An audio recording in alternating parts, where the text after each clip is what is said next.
हाँ देखिए, आज आप लोगों को प्रिय छात्रों, आज मैं आपके लिए करंट अफेयर्स का क्लास शुरू करने जा रहा हूँ। और करंट अफेयर आपकी प्रतिदिन जो आगामी परीक्षाओं में करंट अफेयर पूछा जा रहा है, वो प्रतिदिन उसी के हिसाब से मैं आपको प्रतिदिन करंट अफेयर्स डालते जाएंगे, पढ़ेगी और आपकी क्लास चलेगी और आप प्रतिदिन इसे देखेंगे। और अगर आप प्रतिदिन देख रहे हैं, मेरा सुझाव है आपके लिए, तो अधिक से अधिक क्वेश्चन आपको परीक्षा में मिलेंगे, अधिक से अधिक क्वेश्चन परीक्षा में आपको मिलेंगे, इसलिए ध्यान दें। आज हम बताएंगे आपको G17वां G20 शिखर सम्मेलन 2022 में अभी हुआ है। ये आपका 15-16 नवंबर कहाँ, जिसका मेजबान देश जो था, जिसे मेजबान देश या अध्यक्ष देश के रूप में कहें, वो आपका इंडोनेशिया था। इंडोनेशिया देश था, तो इसमें जो है इसका जो बाली शहर है, इसमें हुआ था इसका। और ये आपका 2 दिन का था, 15 और 16 नवंबर को आयोजित किया गया था। इसने तो आपका प्रश्न कहाँ से बनेगा, कि प्रश्न आपका हमेशा परीक्षा बनेगा कि जो अभी 17वां G20 शिखर सम्मेलन 2022 आयोजित किया गया वो कहाँ हुआ। तो उसके लिए आप इस पर ध्यान दें, इस देश में कहाँ आयोजित किया गया, बाली इंडोनेशिया में। इसकी अध्यक्षता किसने की, तो इसमें भी इंडोनेशिया की अध्यक्षता रही, क्योंकि इस सम्मेलन के बाद जो 2022 इस सम्मेलन के बाद 2023 तक जो सम्मेलन होगा वो भारत अध्यक्षता करेगा। इसके बाद अब हम बात करते हैं आमंत्रित अतिथि देश। इसमें कौन कौन से देश आमंत्रित किए गए, तो आपको नाम होना चाहिए Cambodia, Fiji, Netherlands, Rwanda, Senegal, Singapore, Spain, Suriname, Ukraine, संयुक्त अरब अमीरात। तो ये देशों में से 10 देश जो है इसमें आमंत्रित अतिथि के रूप में किए गए थे। अब बात आती है कि इस पे प्रश्न कैसे बनेगा। प्रश्न आपका बच्चों ऐसे बनेगा कि परीक्षा में पूछा जा सकता निम्न में से G20 शिखर सम्मेलन 2022 में कौन सा देश आमंत्रित नहीं किया गया था। तो 3 देश इसमें से दे दिए जाएंगे, एक देश कोई ऐसा दे दिया जाएगा जो अतिथि के रूप में आमंत्रित नहीं किया गया था। दूसरा क्वेश्चन इस तरीके से बन सकता है कि 3 देश ऐसे दे दिए जाएंगे जो आमंत्रित नहीं किए गए थे और इनमें से दे दिया जाएगा। क्वेश्चन बनेगा निम्नलिखित देशों में से कौन सा ऐसा देश है जो G20 शिखर सम्मेलन 2022 में आमंत्रित था। तो ऐसी स्थिति में इनमें से एक होगा और 3 अन्य होंगे। इस तरीके के आपका वैकल्पिक प्रश्न बन सकता है। इसके बाद जब ये शिखर सम्मेलन हो गया, इसके बाद अब आपका जो 2023 का शिखर सम्मेलन आएगा। कौन सा, 2023 का 18वां G20 शिखर सम्मेलन 2023, यहाँ पर 2023। बच्चों ने पहले से इसलिए नहीं रखा, बोर्ड छोटा है और डिजिटल बोर्ड नहीं है, इसलिए मुझे कुछ ऐसी आवश्यकता पड़ती है कि मुझे पहले से कुछ लिखना पड़ता है। लेकिन आप मेरा पूरा विश्वास है कि आप जैसे जैसे इसे देखते रहेंगे, इन प्रश्नों से आपको बहुत हेल्प मिलेगी परीक्षा में। तो 2023 का जो मेजबान देश होगा वो हमारा भारत होगा। और ये किस स्थल पे आयोजित किया जाएगा, वो नई दिल्ली में आयोजित किया जाएगा। तो ये आपका 17वें G20 शिखर सम्मेलन से संबंधित तथ्य है। इन तथ्यों के याद करोगे और जब भी परीक्षा पूछा जाएगा तो लगभग इन्हीं से क्वेश्चन पूछा जा सकता है। अब इसमें बात करते हैं T20 अभी विश्व कप हुआ दिल्ली में, तो इसके कुछ पॉइंट्स हैं कि देखिए विजेता जो टीम रही है वो फाइनल में विजेता टीम इंग्लैंड रही है, उप विजेता टीम जो पाकिस्तान रहा, क्योंकि फाइनल मैच जो है पाकिस्तान और इंग्लैंड से हुआ था, इंग्लैंड और पाकिस्तान से हुआ था। दूसरी बात, प्लेयर ऑफ द टूर्नामेंट, पूरे tournament, player of the tournament का मतलब पूरे टूर्नामेंट में कौन सा ऐसा खिलाड़ी था बहुत अच्छा अपना काम प्रतिभा किया, बहुत अच्छा उसने प्रदर्शन किया, तो वो आपके थे सैम करन, उनका नाम है सैम करन। ये आपके इंग्लैंड के निवासी हैं। अगली बात करते हैं टूर्नामेंट में सर्वाधिक रन बनाने वाले खिलाड़ी का नाम क्या है।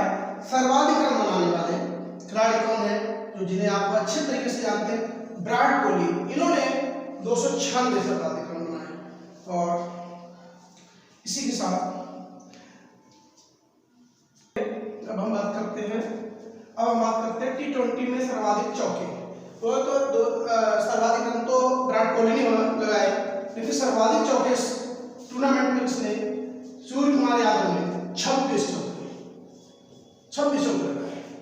अब इसमें करते हैं शून्य हाइड्रोजन ईंधन, सेल यात्री, कटमरैन पोत की शुरुआत वाराणसी में की गई। देखिए ऐसा होता है कि शून्य हाइड्रोजन ईंधन सेल यात्री कटमरैन एक ऐसा पोत है, ये पोत याद रखें, ये कहाँ वाराणसी में इसका प्रारंभ किया गया है, जहाँ संसदीय क्षेत्र माननीय प्रधानमंत्री नरेंद्र मोदी का है। ये किस कंपनी की मदद से हुआ है? ये कंपनी जो है आपकी ध्यान रखें कोचिन शिपयार्ड कंपनी है, कोचिन शिपयार्ड लिमिटेड कंपनी है, इसकी मदद से किया गया। इसी में बच्चों विश्व मधुमेह दिवस, हम बात करते हैं विश्व मधुमेह दिवस के विषय में। तो विश्व मधुमेह दिवस जो है 14 नवंबर को मनाया जाता है। ये इंपॉर्टेंट क्वेश्चन इसलिए बन रहा है क्योंकि विश्व मधुमेह दिवस, इस समय मधुमेह के रोगी काफी, डायबिटीज के रोगी काफी होते हैं, बढ़ रहे हैं। तो अब इसमें ये विश्व मधुमेह दिवस पहला पॉइंट ये बन गया कि कब मनाया जाता है, 14 नवंबर को। ये प्रारंभ कब किया गया था? 1991 से इसको इस दिवस को मनाना शुरू किया गया था 1991 से। और ये मधुमेह रोग जो है होता किसकी वजह से? ये इंसुलिन एक हार्मोन होता है। कौन सा हार्मोन होता है? Insulin hormone. बच्चों कौन सा होता है? Insulin hormone. इंसुलिन हार्मोन की कमी से जब इसका स्रावन कम हो जाता है तो मधुमेह रोग हो जाता है। इसका स्रावन होता कहाँ से? स्रावित कहाँ से होता है? इसका स्रावन होता है अग्नाशय ग्रंथि जो हमारे अंदर होती है, अग्नाशय ग्रंथि से होता है। इस अग्नाशय ग्रंथि को बच्चों मिश्रित ग्रंथि भी कहते हैं। इस ग्रंथि को, अग्नाशय ग्रंथि को मिश्रित ग्रंथि भी कहते हैं ना बच्चों। तो आगे देखिए बच्चों, अब हम आपको बताएंगे कि अगला क्वेश्चन की बात करते हैं। 15 नवंबर 2022 को पंचायती अनुसूचित विस्तार अधिनियम, ये एक्चुअली अनुसूचित विस्तार को बढ़ावा देने के लिए, अनुसूचित जाति के लिए, अनुसूचित जाति के लिए बढ़ावा देने के लिए एक अधिनियम, जिसे हम शॉर्ट फॉर्म में पेशा बोलते हैं, ये लागू किया गया हाल ही में 15 नवंबर 2022 को मध्य प्रदेश सरकार ने किया। ये आपका मध्य प्रदेश सरकार में लागू किया गया, ये पंचायती राज व्यवस्था में। अब इसी से संबंधित और प्रश्नों की बात करें, कुछ प्रश्न बहुत महत्वपूर्ण होते हैं। वैसे ये करंट का है आपका, जो अभी समसामयिक प्रश्न है, और ये आपका जो है इसी की समसामयिक से रिलेटेड बन रहा है कि ये त्रिस्तरीय पंचायती राज व्यवस्था किसकी सिफारिश से, किसकी समिति की सिफारिश से लागू की गई थी। ये बहुत क्वेश्चन पूछा जाता है आपके संविधान से रिलेटेड प्रश्न है, ये बहुत पूछा जाता है, अलावा प्रश्न परीक्षा में पूछा जा रहा है। तो ये याद रखें, बलवंत राय मेहता की समिति की सिफारिश से लागू हुई थी क्या? त्रिस्तरीय पंचायती राज व्यवस्था। अगली बात करते हैं, अब ये लागू तो हुई, लेकिन प्रारंभ कहाँ से हुई, शुरुआत इसकी कहाँ से? त्रिस्तरीय पंचायती राज व्यवस्था का शुरुआत जो है क्या हुई?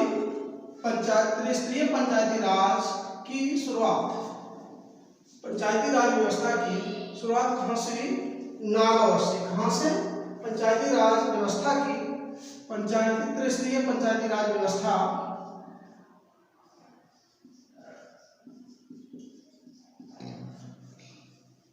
त्रिस्तरीय पंचायती राज व्यवस्था की शुरुआत नागौर, कौन सा? नागौर, ये राजस्थान का जिला है, यहाँ से प्रारंभ की गई थी। और कब की गई थी? डेट भी याद रखें, 2 अक्टूबर 1959 से। अब इसमें अभी बच्चों एक इंडेक्स आई, बहुत महत्वपूर्ण इंडेक्स आई, क्लाइमेट चेंज परफॉर्मेंस इंडेक्स, ये 2023, ये भी थोड़ा ध्यान, इंडेक्स 2023 यहाँ पर, ये 2023 के लिए पहले से बता दी गई थी, ध्यान रखो बच्चों, मैं थोड़ा कंफ्यूज हो गया था। क्लाइमेट चेंज परफॉर्मेंस इंडेक्स 2023 अभी पेश कर दी गई, जल्दी हाल ही में हुई है, और इंडेक्स आई है। तो इसमें भारत का स्थान कौन सा है? ये बच्चों देखें, ये 8वां स्थान है। ये ध्यान रखें, बहुत इंपॉर्टेंट प्रश्न है आपके लिए, बन सकता है। क्लाइमेट चेंज परफॉर्मेंस इंडेक्स 2023 में भारत का स्थान 8वां। एक प्रश्न पे भी ज्यादा ध्यान दें बच्चों, ये भी प्रश्न अच्छा प्रश्न है, तो इस पे जो भी स्टार में लगाता हूँ कि उन प्रश्नों पर विशेष ध्यान देते रहे। वैसे प्रश्न तो सभी अच्छे हैं, लेकिन फिर भी अक्सर क्या होता है कि कभी कभी बहुत करंट के कुछ विशेष प्रश्नों की उनकी कुछ क्वालिटी होती है, पूछा जा सकता है। अब यह HDI ह्यूमन डेवलपमेंट रिपोर्ट, इसकी फुल फॉर्म है human development index. Human development index इसका फुल फॉर्म है, हिंदी में अगर है मानव विकास सूचकांक। 2022 में शीर्ष स्थान पे आपका स्विट्जरलैंड रहा था। अब एक और इसमें देखिए अभी चर्चा में है, उत्तराखंड उच्च न्यायालय नैनीताल से स्थानांतरित किया जा रहा है, किया जाएगा, वो आपका हल्द्वानी में आएगा।